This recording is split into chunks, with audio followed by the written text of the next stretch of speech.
I didn't have enough.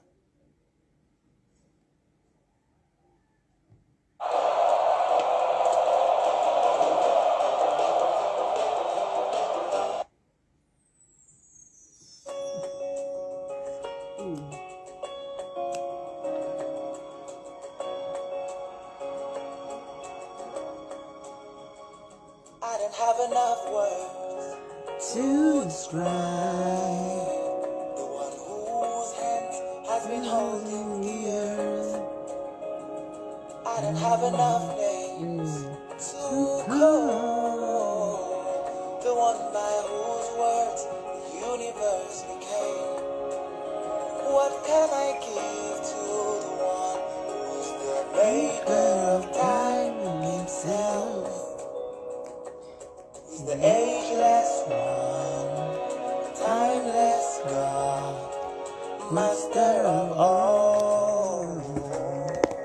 Kini mo lè fún ọ, kini mo lè fún ọ, kini mo lè fún ọ, Elédùmarè, mo gbàgbé wá síwájú rẹ̀, tẹ́wọ́ gbọpẹ́, Elédùmarè ọba, join me say, the one who says, has been holding the earth. Wish I had enough names to call. Great I am, you are. The universe became. Please tell me, what can I give to the one who is the maker of time himself? He is the ageless one, timeless God, master of all. What can I give to the one who is the maker of time himself? You are the ageless one, timeless God, master of all. Yeah. Kini mo lè fún ọ, kini mo lè fún ọ, kini mo lè fún ọ. Yàgbéyàjú ọkùnrin ogun, fẹ́rẹ̀sẹ̀ as we rebuild God. Not for what you've done, but for who you are, Jesus. What will I give to the one who saved my soul? If I had 10,000 tongues, it's not enough. You are the King of Kings. You are the Lord of Lords. Reign forever, Lord, reign forever. You are the King of Kings. Father of light, you are God. Reign forever. Please reign forever. Declare. You are the Lord, my lover and friend, you are God. The one who knows my name. Reign forever. For I was formed, Jesus. The oceans flee before you. The mountains bow before you. Great and mighty God. Kini mo lè fi wé ọ? Ta ló tó to you be all glory. Here it is time. It is time indeed. It is day 25 of the daily devotion. Oh my days, I'm so excited. I'm so excited because I'm counting down till like the end of the devotions. Because it's not easy. Like one of the things we've learned is consistency. I'm like, easy. It's not like easy is Yoruba, like it is not easy. So let's go right into today's devotion. Today's devotion is amazing, and it's sort of like a reminder of something we learned in the earlier days of this devotional, which is vengeance belongs to God, especially if you're a child of God. If you're not a believer, I mean, by all means, take things into your hands. But as a child of God, remember that vengeance is mine, says the Lord. And one of the reasons why we need to be very careful about repaying people in their own coin It's because of our limited understanding. Today's devotion is titled "The Death of Your Enemy Will Not Always Be Your Salvation," and this particular chapter was inspired by something I learned from Pastor Kodjori Made at one of the Wolfbecks, when it was still Wolfbeck before it became Wolfbeck actually. But I'm not really sure. I can't really say the year. I suspect it was 2021. I'm not really sure. I can't remember the year. But he was preaching and he said, in fact, what he was preaching wasn't even like the main topic. He just said something by the side. You know how Pastor Paul preaches and says, you know what, let's not go there. After he has already said one or two things. Um so yeah, he was preaching and he said, like, if you look at the book, like, he was talking about like, why is the little bit myopic for you to pray all those prayers of your enemies falling down to die? Because he was like, how do you, the fact that your enemy is dead doesn't mean that the problem they created for you will automatically be solved. And he was saying that, look at the book of Esther, that if you read the book of Esther, you see that even though Mordecai was dead, sorry, even though Haman died, Haman was killed. Haman was killed, but it became an issue because the Jews, remember that the rule at the time was that the king's word is final. So for Haman to, take action against the Jews, he got the king to issue a decree saying on so day the Jews will be killed. So it was a day in the future. There's also like another sermon on that you can listen to. It's one of the freebies in the devotional. Dr. Ferdinand Wicke spoke about, like, was teaching about Kairos moments and spoke about that time. So they picked a perfect day, a day that was perfect for evil, and said this was the day the Jews were going to die. But Haman is dead, right? So maybe let's even say that, oh, we've prayed for enemies to fall down and die. Enemies are falling down and they've died. But that decree is there. And the principle is that once the king puts something in writing, it cannot be reversed. So that decree, even though Haman had died, even though Mordecai had come into Haman's estate, they needed something more to protect themselves. So Esther had to go back to go and beg the king that, look, you need to save my people are going to die. And then he issued another decree. And it says the answer is in Esther chapter 8 verse 8, and it says, but remember that whatever has already been written in the king's name and sealed with his signet ring cannot be revoked. So when people have done something bad to you, your first reaction is to say, I need to take this person out of the picture, maybe wish the person bad, pray for something to happen to the person. But I'm telling you that from one of the lessons we learned from Esther is that may not be the solution to your problem.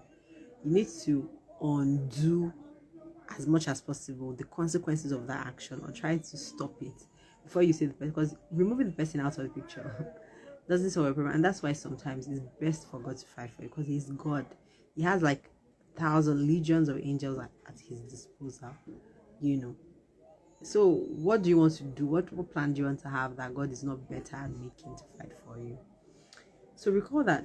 So that's what today's focal verses are really. Is about, like, be very careful, and that's the title. The title says the death of your enemy will not always be your salvation. So there's really no point in wishing anybody bad, even if they've done you bad, because wishing them bad may not solve the problem. They've gotten you into problems. The actions and the omissions they made have serious consequences that you're battling with. So wishing them bad or trying to kill them is like the least of your problems. You need to get out of it. It's like maybe somebody, purposely infected you with HIV/AIDS. What does killing the person have to do with the AIDS that you have? Nothing. Even if the person is dead, you still live with the HIV and AIDS. Like, you need to take retroviral drugs and everything and solve that problem, not by killing the person. So we need to look at things like that. We need to always have that perspective in our minds. So how does this apply to you? How does it apply to you as somebody in business or in career? I know that the Bible says that we should try as much as possible to live at peace with all men. But we know that there are some people like that make it their life mission to ensure that you don't succeed, or just try to make things difficult for you, even whether in the office or they may not necessarily be wicked. You know how we just had lecturers that feel like because they went through certain things, you can't get away with it. You have to also go through those things. It's just probably like unresolved, should I say, psychological issues. So sometimes I'm a little bit like empathetic to people that maybe the reason why you're this, badly behaved is because you don't know better. You probably are like this, you're so twisted, because that's like the consequence of the experiences that you've had. So when you face an adversary, I'm just trying to point out that sometimes people are not really adversaries in terms of they're really out to get you. It could just be, this is how limited that person is in the way they think and because of their past experiences. So your prayer should not always be to kill or remove them from office. You need to be able to systematically unravel their plan or undo the consequences of their action. That's the most important thing. When things have been set in motion to do you harm, your focus should not be on doing the person harm back. Your focus should be, what has this person done and how can I undo it? Leave the person alone and let God fight for you. Anything short of that may not significantly improve your position. Do not be in a hurry to see the end of your enemy. It may be the case that their death may not necessarily bring an end to the problem that you have got yourself in. And somebody said something, I can't remember. The person says that, Psalm 23 says that you prepare a table before me in the presence of my enemies. So people pray that their enemies are alive to see that thing that you really meant for evil, God turned it around for good. You can't be a part of it. It's like your eyes will see it, but you will not partake in it because you decided to be wicked. But that really happens when God really fights for you.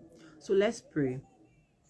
So thank God for being El Jamal. We talked about this in the power we're saying that vengeance is for God. We need to live vengeance as Christians. If you're not a Christian, by all means, take things into your hand, and God bless you that it is a child of God that is on the other side.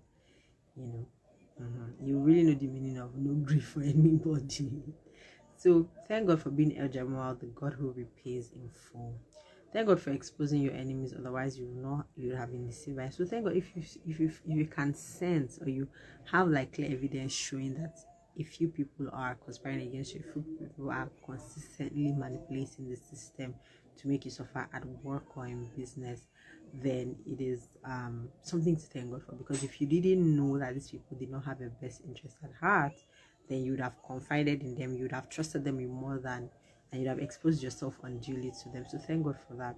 Then ask God to make you victorious over those who have grand schemes against your career and your business. So if you've identified these people, and I'm not talking about maybe like things that of course because you as a person are badly behaved. Some people, they cause problem for themselves because they talk anyhow, they speak anyhow, they act anyhow, they just do things anyhow.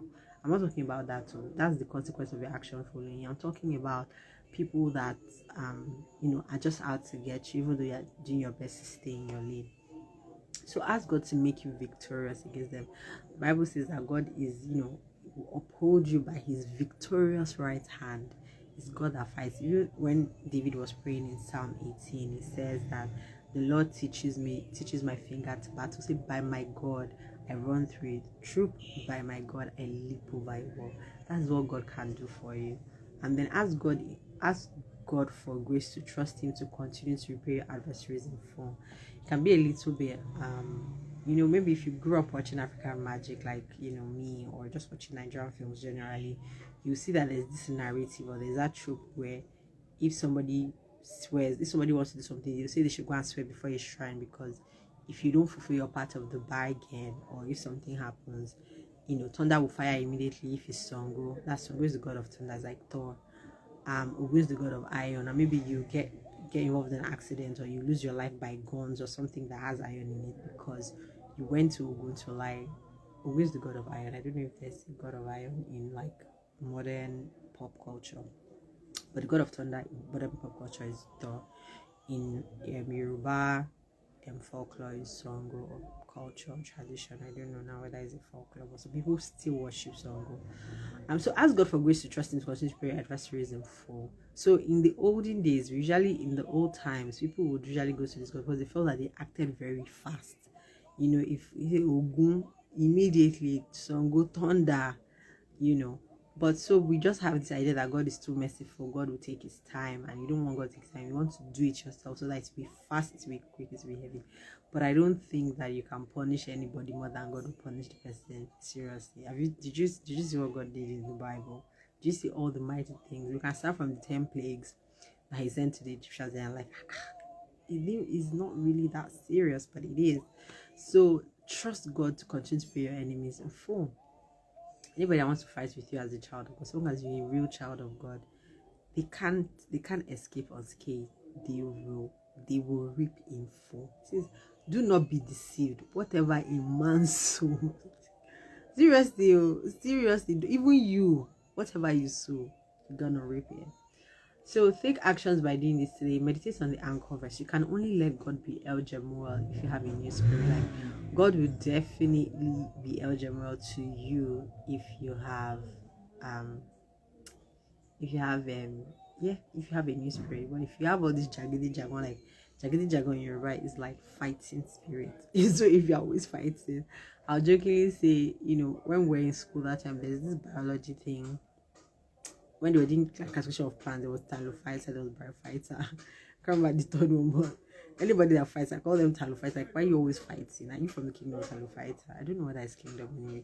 But yeah, so if you keep fighting, you need a new spirit and a new heart so that you won't have that fighter spirit always fighting.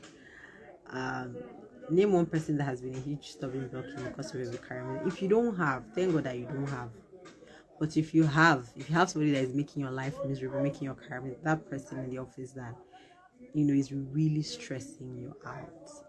I'm not talking about you being lazy, not taking feedback. I'm talking about like that you come to work, you show up, but there's nothing you can do to please this person. I don't endorse bad behavior, seriously. No, I don't. I would not, because you won't grow. Nobody's going to cuddle you. You won't grow. But if you know that you are upright and well behaved, and somebody's so stressing your life out, name them, then decide to hand them over to God. You can't fight them if you're a child of God. If you're not a child of God, by all means, do whatever you like. To be honest, because I've advised you already that think of fight for you. So decide to hand them over to God to be repaid in full. Okay, does that make sense? So that brings us to the end of today's devotion. I'm very excited that I got to share this with you. Honestly, I'm really, really excited I got to do this with you. So remember, God is El Jamuah. Remember that the fact that you're wishing somebody bad after they've done something to you doesn't undo the hurt or the evil that they've caused. So what you should focus on doing is undoing the consequences of their action, instead of wishing them bad, instead of hoping that something bad will happen, instead of hoping that they'll get hit by a car and die on the express, because their death doesn't take you out of the mess that you're in, or the mess that they've caused you to be in. Okay, so see you tomorrow by 12:30 a.m. 12:30 p.m. Sorry, not a.m. 12:30 p.m. Day 26, titled Results Are Attractive. See you tomorrow. Bye.